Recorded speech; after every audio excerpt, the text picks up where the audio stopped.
It sits on a desert hilltop like a spaceship at rest, but this circular structure is no alien craft. This is the last house designed by America's most famous architect, Frank Lloyd Wright. Today we'll explore his ultimate home's breathtaking interior and meet the woman who loved this home for 20 years before she could call it her own. This remarkable story of the last Wright next on Dream Living.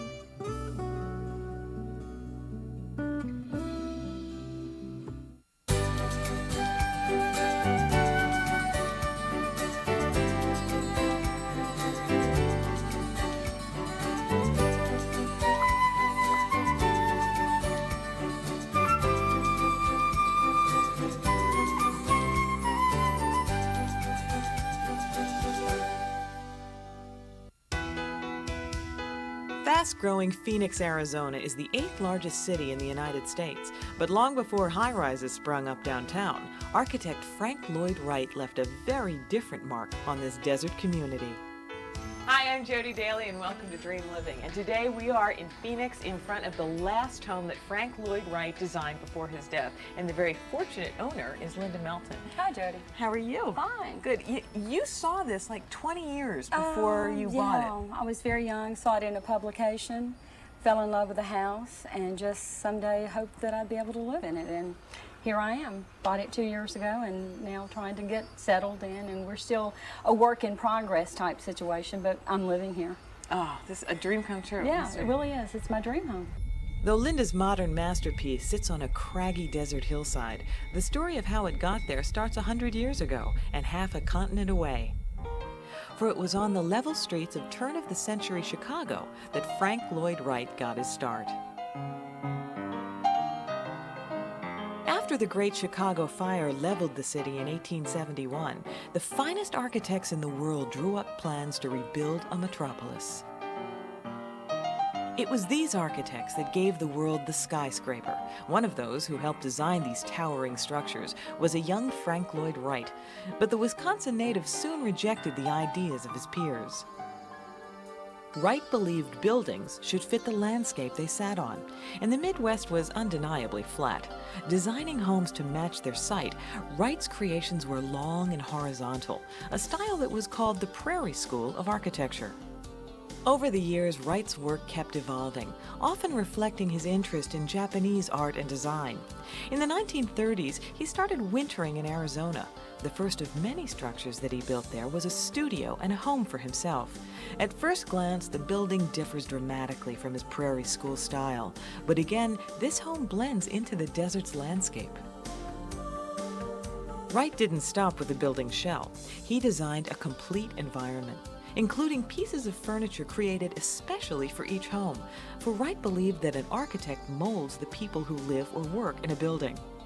This desert oasis called Taliesin West doubled as a school for young architects. It was here that Wright penciled his last projects, including the one that Linda Melton now calls home. I was with Frank Lloyd Wright at the time when he designed the house. The original clients, Mr. and Mrs. Norman Likes, were actually friends of mine. John Rattenberry was one of Wright's apprentices at Taliesin West in the 1950s. So Mr. Wright would have been 90 years old at that time. But when I say 90 years old, I mean, believe me, I was in my late 20s and I couldn't keep up with him. And Mr. Wright had us do what we call a topographic map. And we mapped all the contours out here, and we actually put the drawing on Mr. Wright's desk. And then I told him a little bit about the program that the Likes wanted to build, to how many children they had and everything. And Mr. Wright started to sketch the house out. This was in April 1959, and April 9th he died, just suddenly. The Likes waited 3 years before building the home. John stepped into his mentor's shoes to oversee the project's completion. Mr. Wright was a pioneer in sensitivity to the environment, and so we wanted the house to be built looking as though nobody had disturbed any of the terrain. The contractor was very sensitive about not scarring up the site, and in fact basically hand carried all the concrete blocks into the site down a little narrow trail so he wouldn't touch the cactus. And when the house was finished, the natural desert flowed right up to within inches of the wall. Though the original owners loved the home, in time it was sold. For years it was rented out to a succession of tenants and began to take a beating. The house was really starting to fall apart. It was painful for us to see this beautiful house just kind of being neglected. And so when Linda came along and said, I not only want to buy this house, but I want to restore it and really bring fresh life into it, it was very exciting. In 1993, Louisiana native Linda Melton found herself house hunting in Phoenix. She saw a for sale sign that said Frank Lloyd Wright and stumbled onto her childhood fantasy. I came running up here with a group of friends and just said, you know, I'm going to live in that house. Did you feel like deja vu? Yes, it was very deja vu. It was kind of like, ooh, what's going on? But it was a very sad-looking house. It needed a lot of work done on it. The paint was chipping, and it was just really kind of like a beautiful lady that needed kind of an uplift. It was really... So this beautiful lady gave it the uplift. Oh, thank you. Well, why don't we go inside? Great, come on. When we return, Linda Melton gives a personal tour of Frank Lloyd Wright's final masterpiece.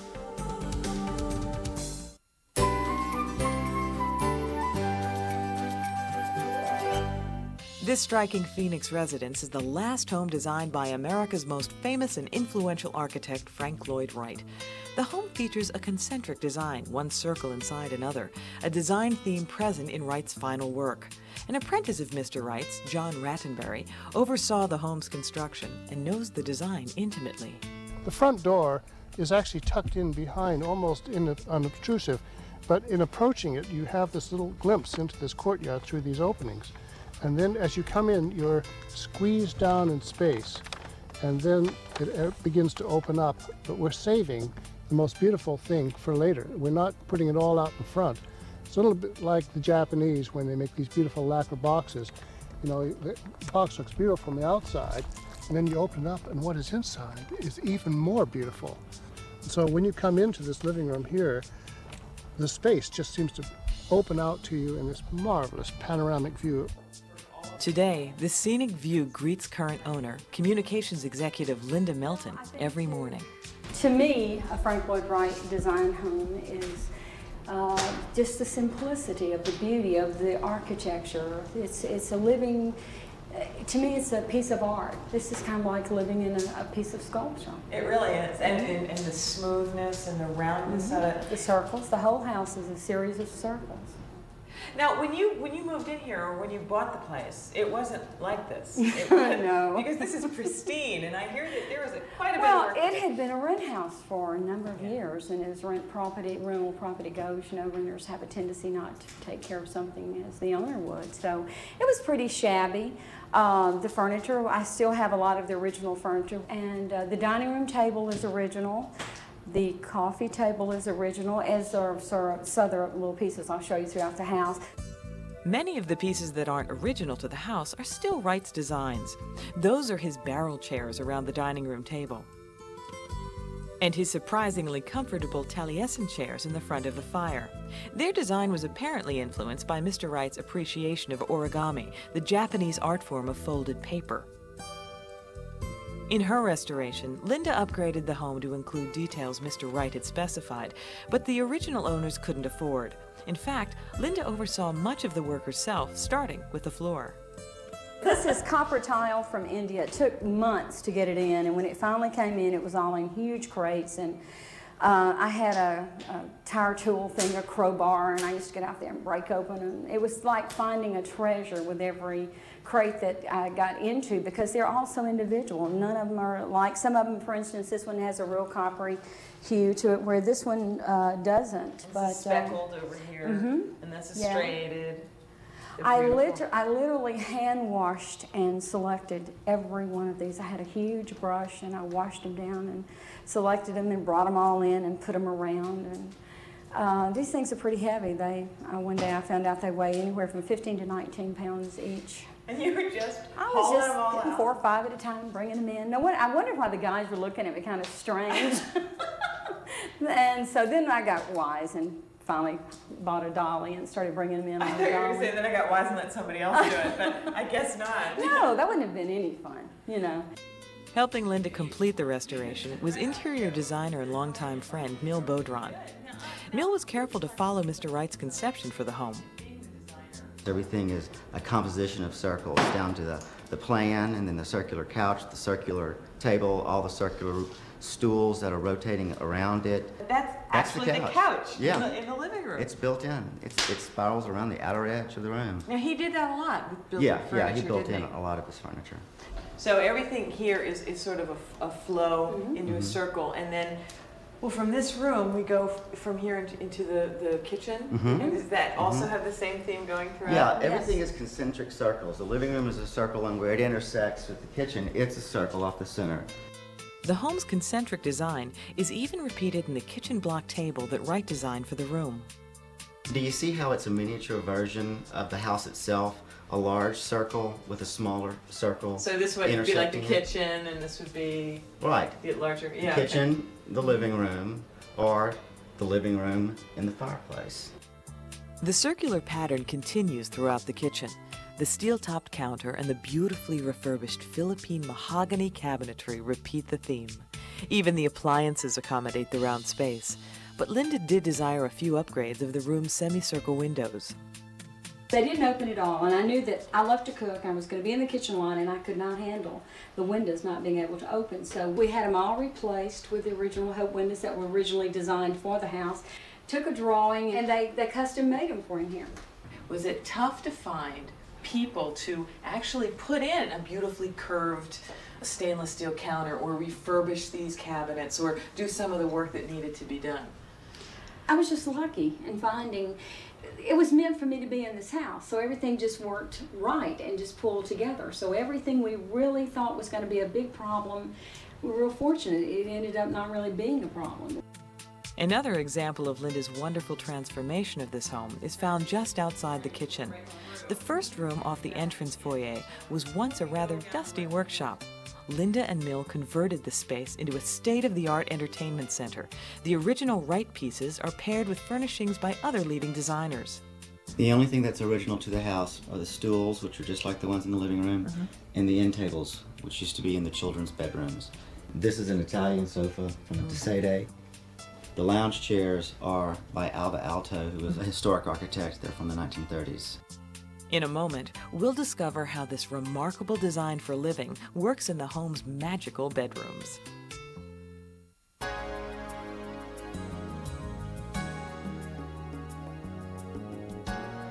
Frank Lloyd Wright homes such as this one in Phoenix, Arizona, are considered by many the work of a true genius. Wright himself felt the same way, once even identifying himself on the witness stand as the world's greatest living architect. Later, asked why he made such a claim, he responded that he was under oath. What you end up with is a house that was actually, if you think about it, was designed in 1959, and you walk in there today and you could say, you know, 20 years from now, you'll come into this house and it'll seem new and fresh and never out of date. It's a timeless design. Part of the timeless appeal is due to its long bedroom wing, one of Wright's trademarks. In detaching the bedroom wing and making it, he used to call it a polywog. And the nice thing about doing this is that it gives you a lot of flexibility. Originally there were 4 children, and so there were 1, 2, 3, 4 bedrooms here, plus the master bedroom, which was smaller. When Linda Melton bought the house, she had John revise the original 5 bedrooms into 3 larger ones. So this is your guest bedroom? Right, It used to be 2 very small, tiny bedrooms. I knocked out one of the walls and made it larger. It has its own private bath, which the bath was, originally in that location. As with many architects of his day, Wright thought of the bathrooms as strictly functional spaces and kept the rooms small and to the point. Linda had interior designer Mill Baudron update the room. Since the bathrooms are so small, I feel like you have to be very careful about what fixtures you pick to use in them and where you put them to use all the space. And then just those tiles. Those are Italian glass mosaic tiles. It's glass with copper pressed in between them. Many of the furnishings in the bedroom itself are Wright's originals, including the elegant bedside tables. In the corner is a built-in desk, perfect for the children of the original owners. Linda has remained faithful to these designs in adding to the home. This was added. We needed more storage space in here. and it's, you know, it serves quite well for things that we need for guests, such as towels and things like that. I love the sound of the bells outside. Aren't they wonderful? They really are very They really peaceful, are. and as you look out over the mountain, you feel like you're, you know, you're supposed to be meditating or something. I really love it. It gives me a very good feeling to hear that, and it's just really very soothing. One of the neat architectural features that's consistent through the house is this little wooden shelf right here that divides the operable windows from the clear story windows above.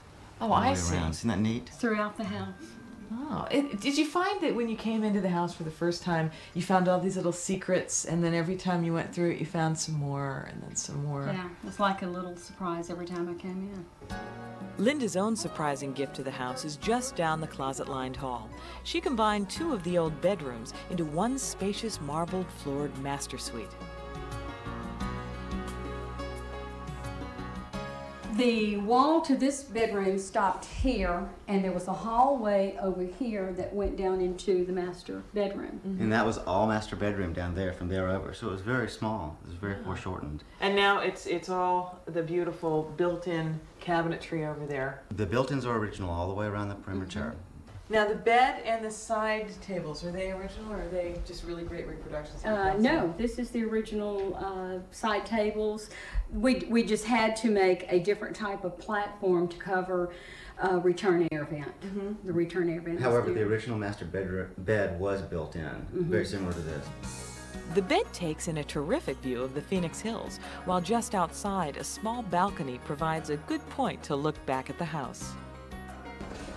Really look at the view of the house this direction from right here. See the curve of the living room, and then you can see the inverse curve of the bedroom wing that comes all the way around here and ends at this point, at this balcony. And also, see these rocks down here. This is the original rock formation that Frank Lloyd Wright did not want disturbed. That's why he situated the house where it is, so it looks like it landed right on top of these rocks and didn't mess up any of them. You're not kidding. It really Yeah. does look like it landed. It looks like something out of Star Trek from this angle. Also, the colors that we've used in and around the house come from these rocks and the foliage out here. See that sort of reddish clayish color Yeah. and the grayish color in those rocks? And also the deep, the bronzes, you can also pick up flecks in the cactus and things Yeah. like that. Yeah, it's beautiful. But perhaps the best part of the master suite is back inside. Just beyond an elegant wood screen divider is Linda's luxurious bath. All in my favorite colors, yes. Oh, this is just great. This is huge too, and I love the skylight up there. They just seem to recur at just the right spots all through the house, don't they? They're really very good. When the bedroom was enlarged, this wall made sense to push over a little bit. So we put a much larger tub here and a much larger shower at the end. And we used more Italian glass tile back here, but this one is a larger module and it's copper pressed between glass. So it has a wonderful copper shimmering effect, not unlike the landscape around the house. Not only that, but it reminds me a lot too of the slate that's all over the floor. Yeah. Now you didn't watch these piece by piece, did you? No. Though the new, improved bath certainly sparkles, purists might ask, how does an owner dare improve on Frank Lloyd Wright? This house was built in the early 60s, and there was really nothing historic about these bathrooms at all. They used standard off-the-shelf equipment of the early 60s. No historical architectural intrinsic value at all. So we felt like we could, you know, Take a little liberty. Update Yeah, it with and make it respect, nicer. you know, with, Yeah. with due respect to Mr. Wright and his designs, I just put my personality, my colors, and me into a Frank Lloyd Wright house. Though the master suite completes the ground floor of the house, there are 2 more rooms back near the entrance foyer. I'm trying to count. I bet I couldn't count as many tiles as you had to wash and Quite a dry. few of them. Now off to the right here is another little room that we haven't gone in, and that's sort of a library. The library, everything is original in there. All we did was just sort of spruce up the wood a little bit and put down the floors, which, you know, were natural, and everything's just still the same. And one of those great barrel chairs. Yeah. And then I'm going to let you lead up. This is the office. This is the isn't it? office, right. I love the vents and the stairs. That was Mill's idea. That's the return air. At the top of the stairs is a circular office with richly refurbished built-in cabinetry. Here again, we added the Hope windows so that they would all be operable and work. Oh, great. That's Mm-hmm. great. And I see that still the shapes are all the same, including this, which looks like the bedroom wing, Right. Yeah, actually. another reinterpretation of the plan. The tower office overlooks the home's last and largest circle, the courtyard and pool. We'll head out in a minute and learn the story behind Frank Lloyd Wright's circular obsession.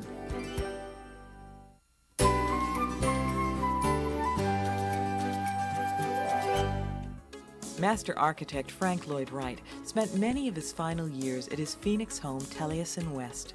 Throughout his life, Wright strove to have his designs blend with the building's landscape. Here, the desert melds with walls of gold, green, and quartz stones bound together by concrete. Today, the residence continues to be an architectural school administered by the Frank Lloyd Wright Foundation. In his later years, Wright's designs began to focus on the spiritual quality of the circle. Wright's most famous round structure, the Guggenheim Museum in New York City, features a 3/4-mile-long gallery ramp that spirals down at a 3% grade. The circles were more than a whim. Wright came to see the shape as essential for health and happiness. Many of his closest associates, including John Rattenbury, view Wright's last home as the architect's ultimate spiritual statement. The circular form somehow always leads you around space. You never quite see the end of it. You always want to know what's around the corner. And so space, instead of being confined into a box, which is a terrible shape to put a human being in, I mean, you have no square shapes in your body. Every part of your body is rounded. So your body is going to feel more comfortable, more natural. Today, homeowner Linda Melton attests to both the comfort and the beauty of the home's circular courtyard. Wow, this is just heaven on earth, isn't it? Mm-hmm. This is the best of Phoenix, I imagine. For me it is. It's kind of like living out in Carefree, but you're like 5 minutes away from the heart of anything that you want to do. So yeah, it's pretty cool. Now, when you folks first saw this, when you first came in and bought the house, was it like this? I imagine not, because these look like they have your signature on them. No, it was a grass, bare patches of grass, and an 85-foot ficus that was growing over there in that corner. And it was very dark and very dismal looking. Mm-hmm. Nothing like it is now. The courtyard's focal point is its quarter-moon pool. Designed by Wright, it was never built until Linda arrived to complete his original vision. Those are little individual mother of pearl tiles. They're like an inch, you know, little individual mosaic tiles. Let me ask you something. As you look out on what you created or recreated, would you do it again? Yeah. In a different way, but yeah, I'd do it again. Would you help her? Absolutely. In a minute. Well, thank you for coming out from Dallas to see us. Thank you. And thank you for inviting Thank us to you, your Jody. home. We really enjoyed Thank this. you. This has been a lot of fun. And thank you for joining us, too. And for Mel and for Linda and for all of us on the show, I'm Jody Daly. Bye-bye. Sometimes a dream home comes not just from one person's vision, but the shared vision of many people working together. Today we'll visit two very different dream homes and meet the teams of people who made them a reality. It's all coming up next on Dream Living.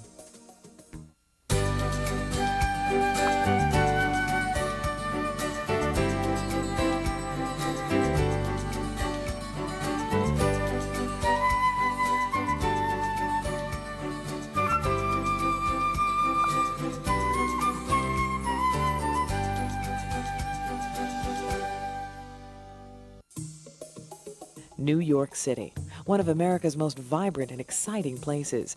And in the Big Apple, Manhattan's Upper East Side is where many of the city's elite make their home.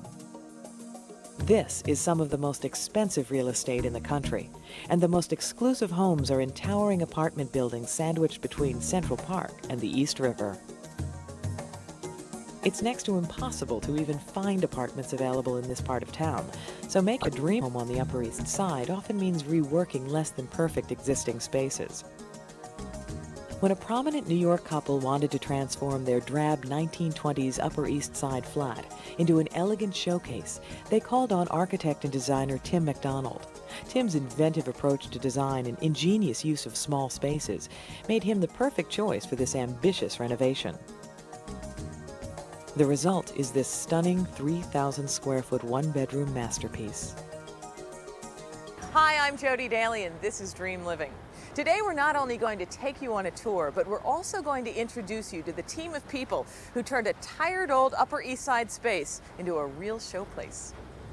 Although the owners of the apartment we're about to visit wish to maintain their privacy, they are understandably proud of the transformation of their home. So proud that they allowed photographer Bill Cunningham to document the whole process for the February 1995 issue of Architectural Digest magazine.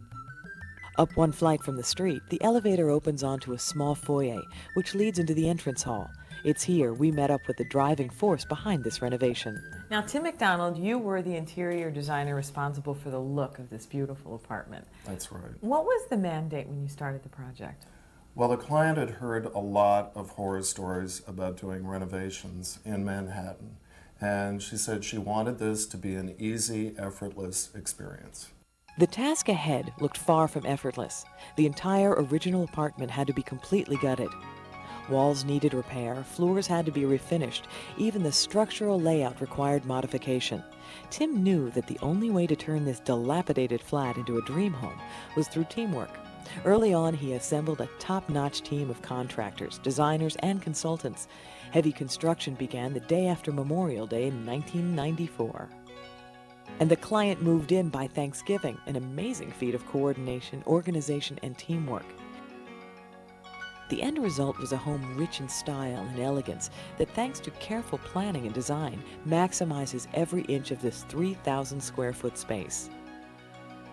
Directly to the right of the entrance hall is the first stop on our tour, the living room. This space offered Tim some of his most difficult challenges.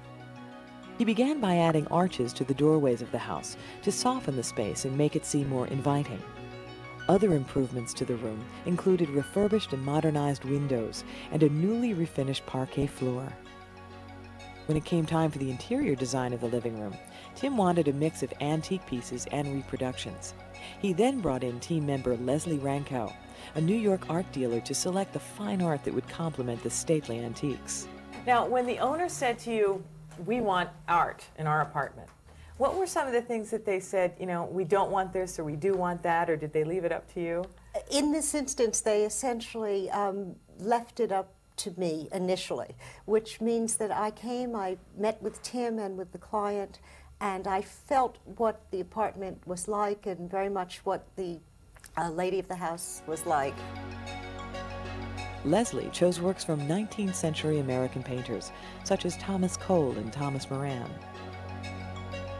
I'm also noticing the lovely lighting above some of the painting. Now, is that pre-planned? That's pre-planned. I like to include picture lights on my projects because it's a way to encourage people to complete the project. The art is the thing that really completes the interior. Right next to the living room is an exquisite dining room. Of all the rooms in the apartment, this one required the least renovation, only modernized electrical wiring and air conditioning ducts. As a result, Tim concentrated mostly on redecorating this space. Oh, Tim, this is wonderful. Now, you know what strikes me first? That it's very formal, but it's so light and airy at the same time. Well, I think that's probably a result of the wall covering, which is a hand-painted Chinese wallpaper, which gives the feeling of a garden room. Also, I think when you're dealing with a square room as this is, putting a round table in the center of the room creates a sense of intimacy and doesn't really feel quite as formal. The room is lit by a French-style crystal chandelier, and the table can be expanded with unique leaves attached at the edges, which allow for seating up to 12 guests. Other accents added to the room are the lighted, arched, built-in china cabinet and antique furnishings such as this 19th century English server and an antique French gilt mirror. But next door to the dining room is a space that required a great deal more work. The original kitchen was narrow and cramped and needed new cabinets and appliances. Tim brought in team member Jeffrey Stool, a general contractor, to tackle the challenges of this room. Jeffrey is responsible for bringing together all the workmen that create everything you see here. He implements my designs. That must be really something in a city, especially since the workmen can't take a break outside on the lawn for lunch.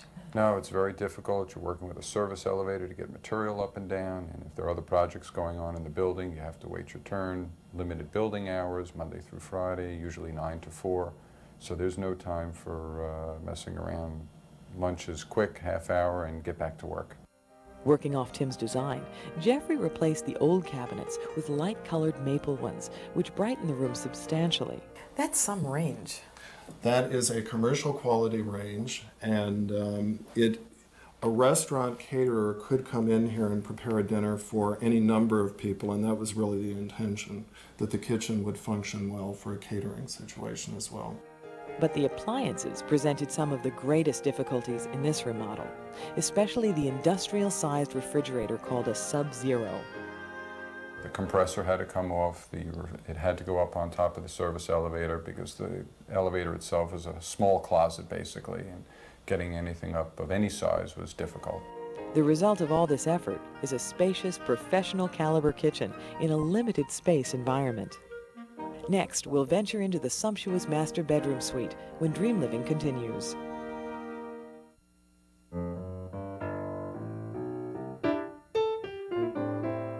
Renovating an apartment in a New York high-rise can be a daunting task under even the best of circumstances. However, interior designer Tim McDonald and his team pulled off a renovation miracle by completely refurbishing a 1920s-era apartment on the posh Upper East Side in just 6 months. While the entertaining areas of the home are spectacular, the private areas show off some of the most handsome craftsmanship in the apartment. Right off the entrance hall, and just to the left of the living room, is the den. Tim completely gutted the room and installed mahogany French doors and cabinetry and a state-of-the-art entertainment center. Down the hall from the den is the entrance to the master suite, one of the most lavish spaces in the house. Here, too, is evidence of some of the most beautiful remodeling in the home. At the entrance to the master suite is a dressing area, and it's here Tim introduced Bruce Nickel, the team's painting contractor. I've been noticing the paint around this home, and it's just exceptional. It's not just paint. No, it's a lot of skilled craftsmen, a lot of hours of work. According to Tim, Bruce was one of the most important contributors in this renovation. He is the last person to touch every surface and oversaw the painters and finishers who worked on all the walls throughout the apartment. This included not only the bedrooms, but the stunning gold leaf on the ceiling in the vestibule off the elevator, and the finish to these mirrored closets in the master bedroom dressing area. I really do love the finish on here. It makes it look a lot more like furniture than cabinetry. Well, that was the intention. This had been a small bedroom off the master bedroom, and what we did was knock the wall out, open it up to the hallway, and create a big walk-in dressing area. A dream come true for any woman I know. Absolutely. Definitely. And the master bedroom is Over that there? way. The master bedroom adjoining the dressing area was reconfigured to take advantage of the southern exposure. I love the canopy. Thank you. That's an English four-poster bed. We did the canopy in a pale sort of peach silk. And of course all the hangings and the skirt and the coverlet are all custom made. And I love how the colors blend so beautifully with the walls, but that's not wallpaper, is it? No, it's actually silk fabric that Tim selected. It's actually glued onto the walls like wallpaper is. And it's very difficult to work with. That frays when you cut it, it's hard to keep it straight. But as you see, the end result is wonderful. It's very rich. Very rich, and I love the edges. That's a double welt that is in all the corners and the edges. A true finish. Right. Down the hall and opposite the dressing area is the master bathroom, originally a small bedroom and tiny bath.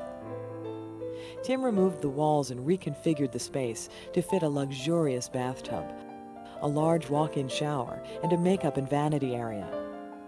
It's just another example of how Tim used his design talents to convert a small apartment into a dream home.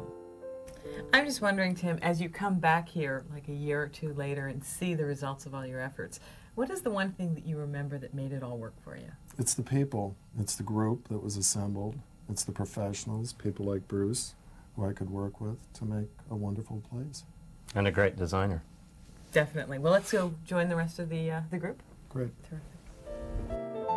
For most big city dwellers, home should be a quiet refuge from the chaos of urban life. Timothy McDonald has shown us apartment living can be just as comfortable, refined, and genteel as a home in the country. As a tribute to Tim's skill and the efforts of his hand-picked team, What was once a drab flat has been transformed into a spacious home. And I would like to propose a toast to all of you and a job extremely well done. Congratulations. Cheers. Cheers. Coming up next, we'll travel to the West Coast and meet another dream team of architects and designers and see how they converted an old ranch into a stunning beachfront retreat when Dream Living returns.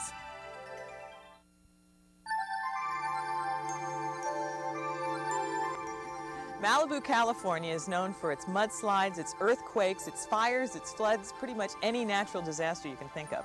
So why would world-renowned retailer Fred Heyman want to have his weekend retreat here? Oh, come on. One picture is definitely worth 1,000 words. Malibu, California, just north of bustling Los Angeles on the Pacific Coast Highway. This sleepy oceanfront community with its laid-back style is home to movie stars and beach bums alike. And it's no wonder this is the residence of choice for those who can swing it. Walled by the spectacular Santa Monica Mountains and the gentle Pacific, Malibu offers some of the best scenery in Southern California. 8 years ago, famous parfumier and entrepreneur Fred Heyman, founder of Giorgio's of Beverly Hills, and his wife Betty, discovered this oceanfront home along Malibu's shores and decided it would be the perfect place to escape the rat race of Rodeo Drive.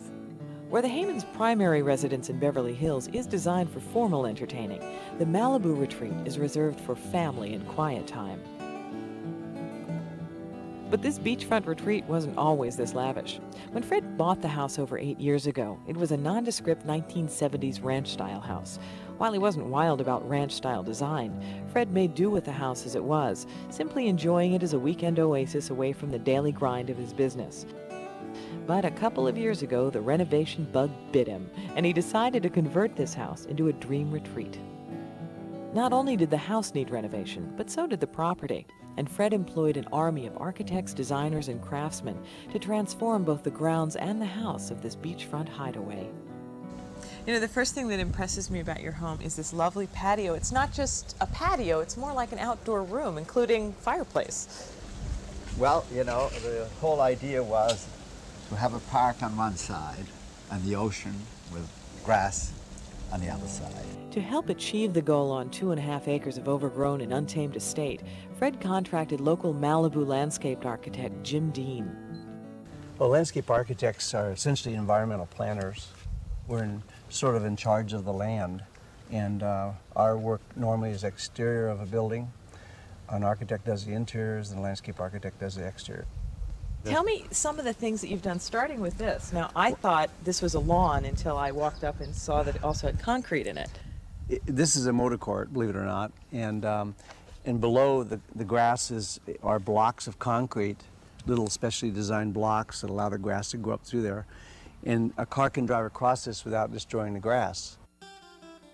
The old-fashioned motor court with its lush grassy expanse is typical of European country homes and was only one of the continental touches Swiss transplant Fred Heyman insisted on. Fred was very, very specific about wanting a park-like setting. You know, this was very, very important. In every meeting I had with him, this came up again and again and again. I want a park-like, I want this to feel like a park. And so that's why we have all the grass and stately feeling to the lot. But the hardest part of Jim Dean's job is understanding how the foliage he has so carefully designed will look when it grows to maturity. In the case of some of the larger elements, this could mean envisioning how a tree will cast shade 20 years from now. You know, as I look around at all the detail, I must say you've probably been a very patient man to place all these things correctly. Well, I like to say design is a patient search. Well, I think you're probably right. James' perseverance has paid off in triplicate, and he has created the perfect environment for informal rest and relaxation. It's exactly what Fred Heyman had in mind when he envisioned this sunny weekend retreat. Because of Malibu's one-of-a-kind position between the forested Santa Monica Mountains and the Pacific Ocean, Fred's ideal Malibu retreat would take the best from both these worlds and roll them together into one.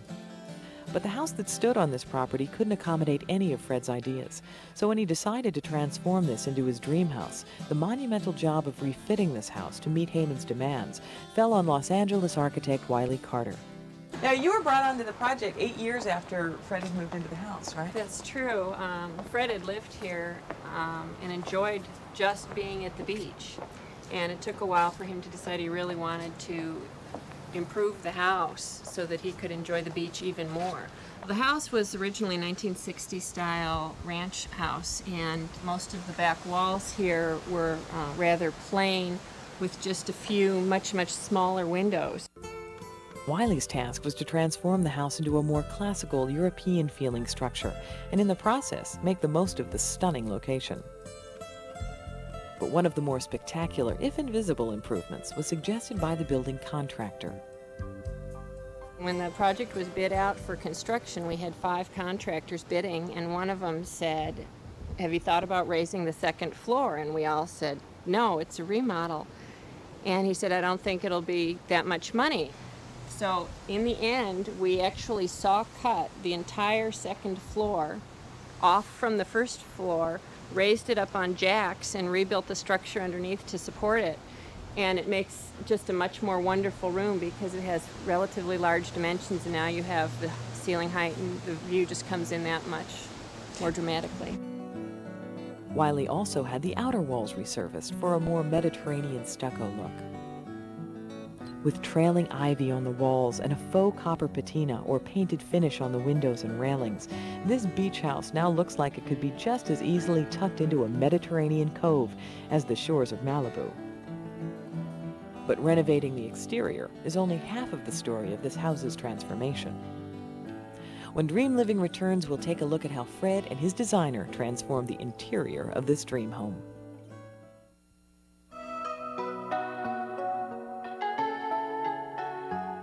This magnificent Malibu beach house is the weekend getaway for Beverly Hills parfumier and entrepreneur Fred Heyman. When Fred moved in 8 years ago, the house looked nothing like it does today. With a less expansive floor plan and lots of smaller, more cramped rooms, the old house needed lots of work before it would be the classic European-style country home Fred dreamed of. Once the structural renovations were complete, Fred needed to revamp the interior design as well. He contacted his old friend and interior designer Jack Lawrence to help him. With the help of this longtime collaborator, Fred has struck the perfect balance of casual and chic. The furnishings are an eclectic mix of furniture that used to be in Fred's office, guest houses, and primary residence in Beverly Hills. They were pieces Fred loved and thought might work at his beach house, but he needed a hand fitting all his favorite furnishings into the house and making it work stylistically rather than looking haphazard and mismatched. Jack also has to contend with new purchases that arrive every day from Fred's adventurous shopping trips. In fact, these just arrived yesterday. These are great, and the primary colors, I have a feeling the yellow had something to do with it. Has a lot to do with yellow. Definitely. Can never give me enough The yellow tie. And it's hard to get a designer really to work with yellow. It's not a very flattering color. But we'll keep adding a little yellow as we go along. No, but it's working. I mean, it's amazing. But it was Fred who suggested these casual and practical limestone floors for the beach house. Durable and beautiful, these floors take a beating, and it's perfectly okay to track in sand on them. The living room shares this open space with the dining room. The casual open floor plan approach was part of Fred's vision of this as a relaxed, informal space. And this is a great dining room too, because it looks like it could go very formal if you had to, but also it's got that casual, almost nautical feel with the chairs. And this, I noticed this piece coming in, this is an old... Oh, that's 18th century. Because originally the concept of the house, going way back before, it's gone through many changes from the concept of the house. It was going to be done in country French. On the dining room walls, Jack has applied a painted limestone mural called trompe-l'oeil, a French phrase meaning to fool the eye. The painting blends seamlessly with the limestone floors and gives this room an element of poise and sophistication without being ornate. It's just one of the many subtle ways in which Jack is able to take what would appear to be a hodgepodge of styles and unify them into one harmonious design. I buy things in France. I buy things without really knowing where they're going to be. That's why. Oh, but then he needs you to help figure out where they're going to end up. Absolutely. You know, Jack finds a spot, and he's not the kind of guy who's going to sell you. So if he can function and use what we already have, it has much more charm, much more warmth, and it's not so decorated. Jack, has he ever given you a piece and handed you a piece and said, find a place for this, and you just look at it and say, I have no idea what to do with it? I can show you some. On the other side of the living room, opposite the dining room, is a bar. It's like a room of movie memorabilia, isn't it? Yeah, it turned out to be that way actually, and you know, I love to reminisce about all these wonderful times I've had over the years. Fred and Jack have taken great pains to keep this beach home casual but convenient. And it's not hard to imagine lounging in this room with family or friends over a long weekend. And that is what this Malibu retreat is all about.